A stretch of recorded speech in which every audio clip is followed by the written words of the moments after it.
সবাইকে রাধে রাধে। আমার সঙ্গে সবাই একবার কমেন্টে লিখে দিও রাধে রাধে। তো যাই হোক, কেমন আছো আমার মিষ্টি বন্ধুরা? যে যেখান থেকেই দেখছো আমার এই ব্লগটা, আশা করি রাধারানীর কৃপায় তোমরা বেশ ভালোই আছো। আমি আসামের হুজায়ে থাকি, একটা ছোট্ট মোট্ট গ্রামের গ্রাম্য গৃহবধূ। আমি আমার সারাদিনের যাবতীয় কামগুলোই আর কি তোমাদের সঙ্গে শেয়ার করি। আশা করি তোমাদের কাছে অবশ্যই ভালো লাগবে। তো তোমাদের মধ্যে যারা যারা আজকে আমার এই ব্লগটা প্রথম দেখছো, তোমাদেরকে অনেক অনেক স্বাগত রইল। আশা করি আজকের ব্লগটা তোমাদের কাছে অবশ্যই ভালো লাগবে। আর যদি ভালো লাগে তাহলে কিন্তু একটা লাইক আর একটা কমেন্ট করতে ভুলো না যেন। তো দেখো, তোমাদের সঙ্গে কথা বলতে বলতে কিন্তু নিজের পরিচয়টা দিতে ভুলেই গেছি।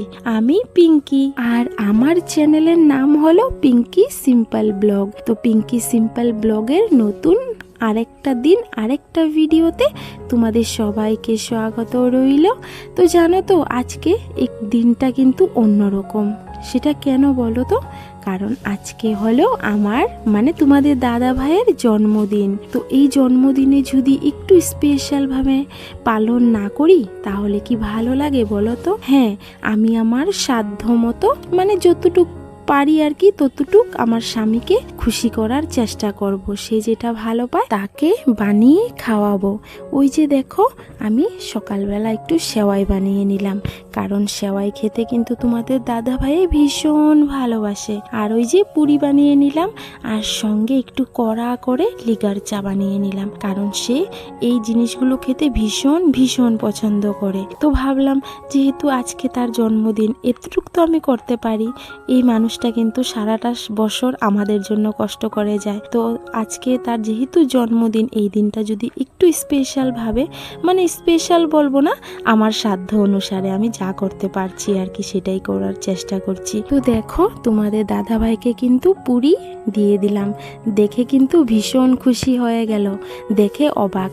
যখন বার্থডে উইশ করলাম তখন পুরোই অবাক হয়ে গেল, কারণ সে তো জানতোই না যে আজকে তার জন্মদিন। তো এদিকে ডুগ্গু সোনাও কিন্তু ঘুম থেকে উঠে তার পাপাকে ওই বার্থডে উইশ করে দিল। তো দেখো, ডুগ্গু সোনাকে বাঁধাকপি শাক দিয়ে দিয়েছি। সে আবার মিষ্টি জাতীয় কোনো জিনিস দিয়ে খেতে ভালোবাসে না, সে আবার সবজিটা দিয়েই পছন্দ করে। তো যাই হোক, সকালের খাবার দাবার শেষ করে কিন্তু তোমাদের দাদা ভাইকে কাজেও পাঠিয়ে দিয়েছিলাম। কিন্তু সে যে বলে না, কপালের নাম যে গোপাল। তো যাই হোক, তোমাদের দাদা ভাইয়ের আজকে পেটটা খারাপ করে নিয়েছে, পেটের অবস্থাটা ভালো নেই। তার উপরে খেয়েছে সকালবেলা পুরি। আর এমনিতেই দেখবে কিন্তু এখনে পুরি টুরিটা আমাদের শরীরে সহ্য অনেকটাই কম হয়। তো ওই যে পেট খারাপ করে নিল, তো ঘরে চলে আসলো। আজকে আর কাজে যেতে পারলো না। তো আমি কি করলাম, পাশের বাড়ির থেকে গিয়ে দিদির বাড়ির একটা পেঁপে নিয়ে আসলাম। তাকে আর অন্য কিছু খাওয়া দাওয়া দেবো না, দুপুরবেলা একটু শুক্তা বানিয়ে দেব, তাহলে হয়তো পেটটা একটু ঠিক হয়ে যাবে। জানো তো, মনে মনে কিন্তু একটু অন্য রকমের প্ল্যানিং ছিল রাত্রের জন্য, কিন্তু সেটা হলো না। তোমাদের দাদা ভাই তো ঘরেই চলে আসলো, একটা সারপ্রাইজ প্ল্যানিং করে রেখেছিলাম। ঘরেই করব টুকুর টাকুর, যে ও বাজার থেকে আসলে পরে ওকে সারপ্রাইজ দেব, কিন্তু সেটা তো আর আজকে হলো না। তার যেহেতু শরীরটা খারাপ করে নিয়েছে, সে ঘরেই রয়ে গেছে, তো উপায় নেই। তো যাই হোক, ওই যে দুপুরবেলা শুধু শুক্তা বানিয়ে নেব, রাত্রেবেলা একটু অন্যরকমই ভেবে রেখেছি। যদি সারাদিনে শরীরটা ভালো হয়ে যায় তারপরে রাত্রেবেলা দেখা যাবে বলতে ঘরেই করব যেটা করার। রেস্টুরেন্ট তো আর যাওয়া যাবে না, কারণ রেস্টুরেন্টে যেতে গেলেও অনেক টাকা পয়সার দরকার আছে, আর আমাদের বাবা অর্থ বুঝে বর্ত করতে হবে। রেস্টুরেন্টে গিয়ে তো বার্থডে সেলিব্রেট করতে সবারই ইচ্ছে করে, আর শুধু ইচ্ছে করলেও হবে না, ইচ্ছে করতে গেলে পকেট ভর্তি পয়সারও প্রয়োজন। যেহেতু স্বামীর ইনকাম কম, তো এই ইনকামের ভিতরেই নিজে একটু কষ্ট করে ঘরের মধ্যে চেষ্টা করব স্বামীকে যাতে আজকের এই দিনটাতে আমি খুশি করতে পারি, তাই না? তো যাই হোক, দেখো গাছের থেকে কিন্তু অনেকটাই কাঁচা লঙ্কা উঠিয়ে নিয়ে আসলাম। ঘরে কাঁচা লঙ্কাও ছিল না। তো ওই যে দেখবে, ঘরে দুয়ারে যদি টুকটাক করে গাছ লাগানো যায় না, তাহলে কিন্তু অনেকটাই আয় পাওয়া যায়। আর এদিকে দেখো, আমার বোনও কিন্তু চলে এসেছে, বোনকে আসার জন্য বলেছিলাম। কন্ডিশন খারাপ, হ্যাঁ কন্ডিশন খারাপ আমার। হ্যাপি বার্থডে বুড়া বেটা। Thank you. বোনকে কিন্তু আমি আসতে বলেছিলাম যে দুই বোনে মিললে সারাদিনে যা যা করার আছে করব, রাত্রেবেলা তোমাদের দাদাভাই আসলে পরে সারপ্রাইজ পার্টিটা দেব। কিন্তু সেটা তো আর হলো না। বোনও এসে দেখলো তোমাদের দাদাভাই ঘরে। তো দেখো বোন কিন্তু একেবারে মায়ের মতো শাসন করে তারকে জল খাওয়াচ্ছে, বলছে যত জল খাবে তত ভালো। ঠিকই সন্ধ্যা হতে হতে কিন্তু তোমাদের দাদাভাইয়ের শরীরটা মোটামুটি ভালো হয়ে গেল। ওই যে ভালো হওয়ার সঙ্গে সঙ্গেই বললো একটু চা বানাও কড়া করে, আর আমাকে পুরি দুটা দাও। তো কি করব বলো, আজকের দিনটায় মানাও করতে পারলাম না, অথচ কিন্তু দুপুরবেলা শুক্তো দিয়ে ভাত খাওয়া হয়েছে আমাদের সবার। তো যাই হোক, ওই যে চাটা খেয়ে এখন কিন্তু দু বোন মিলে রান্না বাড়াতে লেগে পড়লাম। বোন আমার রান্না করছে, আমি কিন্তু পাটাবাটি কাটাকাটি করে দিচ্ছি।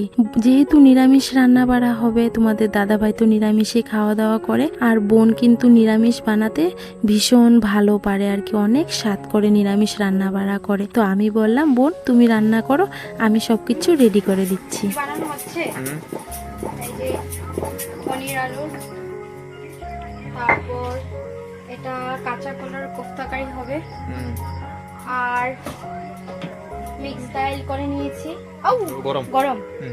তারপর এখানে দেখো ফুলকপি পকোড়া হবে, পরে দেওয়া মূলার পকোড়া হবে, তারপর বেগুন ভাজি হবে। বাস বাস, আর কিছু নাই। আমাদের নিরামিষ, that's why নিরামিষ বুঝি না, মানে এই মাছটা নিরামিষ আমরা গ্রহণ করছি। কার্তিক মাস, তার জন্য। কার্তিক মাস, দামোদর মাস, এই জন্য আজকে জিজুর বার্থডে। তো জিজু যখন ভেজিটেরিয়ান, আমরা সেলিব্রেট করছি। বাইরের থেকে আনছি Happy কুকটা। birthday, জিজু। Thank you. এই যে আপনি কিছু করবেন? আপনি কিছু করবেন না? না কি লিগে না, আমি কিছু না। একটু করে এলেন। তো দেখো পকোড়া বানানো হয়ে গেছে, আর এখন বেগুন ভাজাটা বসিয়ে দিয়েছি, আর এদিকে কিন্তু এখন কেক কাটা হয়ে যাবে। আর কেক কে বানিয়েছে বলো তো? আমাদের এই বোন। দেখো তার জিজু যেহেতু রজনীগন্ধা খেতে ভালোবাসে, রজনীগন্ধা কেক বানিয়েছে, আর কেকটা কিন্তু ভীষণ টেস্টি হয়েছিল, নিজের হাতে বানিয়েছে আমার বোন। তো চলো সবাই মিলে একটু সেলিব্রেট করে নিই ছোট মোটো করে। ওই তো গরিব স্বামীর গরিব বউ, সাধ্য অনুসারে স্বামীর জন্মদিনটাকে একটু সুন্দরভাবে পালন করার আর কি চেষ্টা করলাম। ওই তো কে কে আছে বলো তো? আমার বোনের পরিবার, মানে বোনের হাজবেন্ড আছে, বোনের দেওর আছে, আর তোমাদের দাদা ভাইয়ের একজন বন্ধু আছে। বাস আমরা এই 6-7 জন মিলে তোমাদের দাদা ভাইয়ের জন্মদিনটা পালন করলাম। সবাই খাওয়াও, তুমি খাবে না? আমি খাবো। এই জন্য वैसे बाहर को लड़ तुम्हारी बारी है।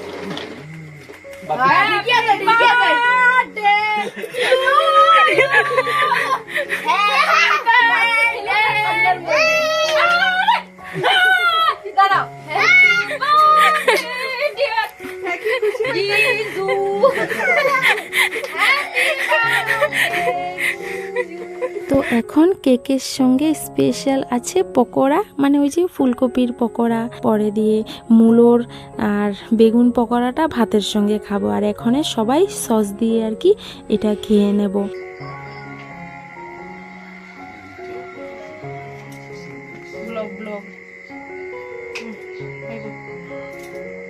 তো দেখো আমরা ফুর্তি করতে করতে কিন্তু রাত্র 11টা বেজে গেল। পকোড়া তো কোন সময় খাওয়া হয়ে গেছে, এখন বাজে রাত্র 11:30টার মতো। এখন গিয়ে ভাত খাওয়া হচ্ছে। আর ওই যে দেখো আমাদের বোন জামাইকে, তোমাদের দাদা ভাইকে, তার বন্ধুকে কত আদর, একজন একজনকে ভাত খাইয়ে দিচ্ছে, মানে এতটাই ফুর্তি। তো বলো তো এই ফুর্তি কিন্তু কোনোদিন কিনে কোনো জায়গায় পাওয়া যাবে? একটুও না। দেখো তো ঘরে কত সুন্দর সবাই মিলে ফুর্তি করে আমরা তোমাদের দাদা ভাইয়ের জন্মদিনটা পালন করলাম, তাই না? তো দেখো খাওয়া দাওয়া শেষ করে এখন বাজে রাত্র 12:30।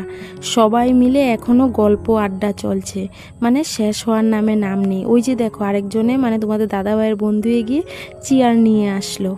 তো যাই হোক বন্ধুরা, আজকের ভিডিওটা কিন্তু এই পর্যন্তই রইল। আশা করি আজকের ব্লগটা তোমাদের কাছে অনেক অনেক ভালো লেগেছে। আর যদি ভালো লাগে একটা সুন্দর করে লাইক আর কমেন্ট করে যেও। তো চলো আজকের মতো তোমাদের সবাইকে রাধে রাধে।